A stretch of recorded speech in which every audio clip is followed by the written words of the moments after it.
السلام عليكم، وش راكم؟ ان شاء الله تكونوا كامل بخير وعلى خير. مرحبا بكم معايا في حكايه جديده. وقبل ما نبداو نصلوا ونسلموا على الحبيب المصطفى عليه افضل صلاه وسلام. خياتي العزاز، بلا ما نوصيكم ما تنسونيش في اشتراك تفعلوا زر الجرس باش يلحقكم كل جديد. نبداو في الحكايه تاع اليوم. صاحبه القصه تقول: انا فتاه من الغرب الجزائري، في عمري 23 سنه. انا انسانه شابه بزاف، عيني نخضوره وشعر صفر والطول والعرض. كان اللي يشوفني يتخلع في زيني وفي العطاي ديالي. كنت عايشة عند خالتي، هي ما كانش عندها دراري وماما كان عندها 3 بنات. خالتي قالت لها إلا ترفدي الجوف على جالي. في الأول ماما رفضت باسكو خافت تجيب طفل وتديولها خالتي. ومن بعد ولات تفاهمت معاها وقالت لها: شوفي يا أختي، إذا جات طفلة نمدها لك وديها وربيها، وإذا كان ولد نديه أنا. يعني داروا اتفاق. خالتي قبلت وقالت لها: على ربي إن شاء الله. المهم كل واحدة فيهم كانت تدعي لروحها. خالتي كانت تدعي باش تكون طفلة وتديها هي، وماما كانت تدعي باش يكون طفل باسكو قلبها كان محروق على الولد. جازو شهور وبعدها ماما طلعت حامل.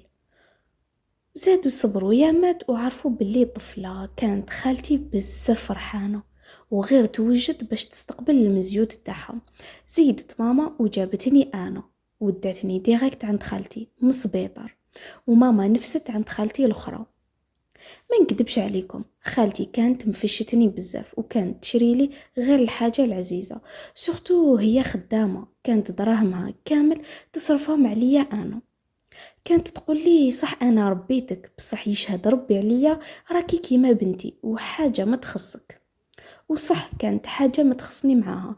حتى خياتي كانوا يغيروا مني كي كانت خالتي مفشتني هكذاك وتصرف عليا، كانت غير تقلش فيا. اما خياتي كانوا يقولوا لي: يماك قلبها محروق عليك وانتي ما حبيتيش تولي. وصح ماما كي كبرت ولات تتحسس بزاف، ولات تقول لخالتي باللي راهي ندمانه وكان ماذا بيها لو كان كبرت مع خياتي. حتى لحقت بيهم للدواس ولاو يدوسوا بزاف، وولات ماما تقول لها: درت غلطة في حياتي كي مديت لك بنتي. ولاو مشاكل كبار بيناتهم على جالي. اما انا كنت فرحانة عند خالتي وماذا بيا نعيش عندها، ومحال باش نخلي خالتي ونولي لماما. انا جامي نخلي خالتي، وزيد هي اللي تعبت على جالي وهي اللي صرفت عليا وهي اللي قراتني وربتني. كنت نقول لماما: انا جامي نخلي خالتي، وزيد هي اللي تعبت. انتي اللي مديتيني ودوك زعما كي كبرت جايه تحوسي عليا. المهم كبرت ولحقت العمر 18 سنه. نسيت باش نقولكم باللي راجل خالتي مات كي كان في عمري 8 سنين. كان انسان طيب لاقصى درجه وحنين عليا بزاف. كان غير يقول لي: انتي بنتي العزيزه، ان شاء الله نفرح بك وتقراي وتخرجي استاذه كيما خالتك. اما ربي دا امنته قبل ما يفرح بيا. جازوا عوام ولحقت 18 سنة. بعدها قررت خالتي تعاود حياتها، يعني بعد 10 سنين من وفاة راجلها. في الأول أنا رفضت وقلت لها: بصح أنا ما نعيش مع إنسان غريب عليا. ثم قالت لي: والله ناس ملاح، وزيد انتي راكي بنتي ومحال نخليك نسمح فيه هو وما نسمحش فيك انتيا. أنا كي كانت تبكي هكا كنت عنق فيا غاضتني وقلت لها: خلاص اتزوجي، ما راحش نوقف لك في وجه سعادتك. وزيد على بالي بلي مام تتزوج ما راحش تسمح فيا وتقعد تحبني بنفس الطريقة. جازوا أشهر وتزوجت خالتي. كانت بزاف فرحانة. الشهر الأول راحت نعيش مع ماما هكا باش تلقى راحتها مع راجلها. وكي جاز الشهر لهذاك جت خالتي مع راجلها ورجعوني لدارها. ثم تبدأ الحكاية. في أول مرة شفت راجلها حسيت بحاجة غريبة، وحتى هو كان يخزر فيا بطريقة تاع إعجاب. كي نشوفه قلبي يبدا يخبط، تقول راح يحبس. ومام هو يخزر فيا. كان صغير على خالتي وكان شباب بزاف. ما نكدبش عليكم، عشقته من اول نظره. صح عيب وش راني نهدر، بصح هذا قلب.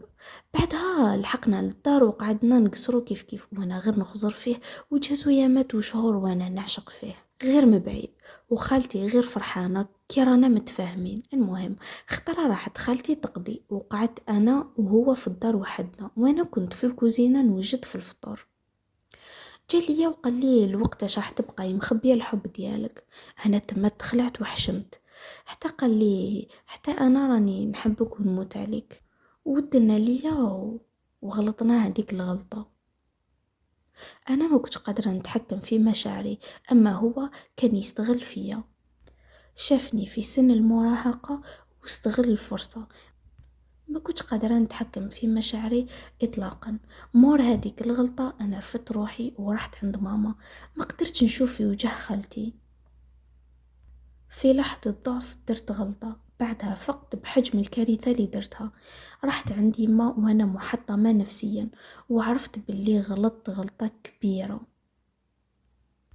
جازو ليامات وراجل خالتي غير يتبع فيا، بصح أنا كنت نقوله أخطيني، احنا في زوج غلطنا في حق خالتي ولازم نصحو الغلطة.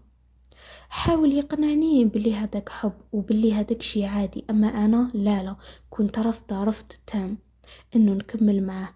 وبعدت عليه وجاز عام وأنا في دارنا، وخالتي غير تحلل فيا باش نولي عندها. أنا أكيد رفضت لأنه ما عنديش وجه اللي نقابل به. ندمت بزاف ونبني ضميري، وراني غير ندعي ربي باش يغفر لي.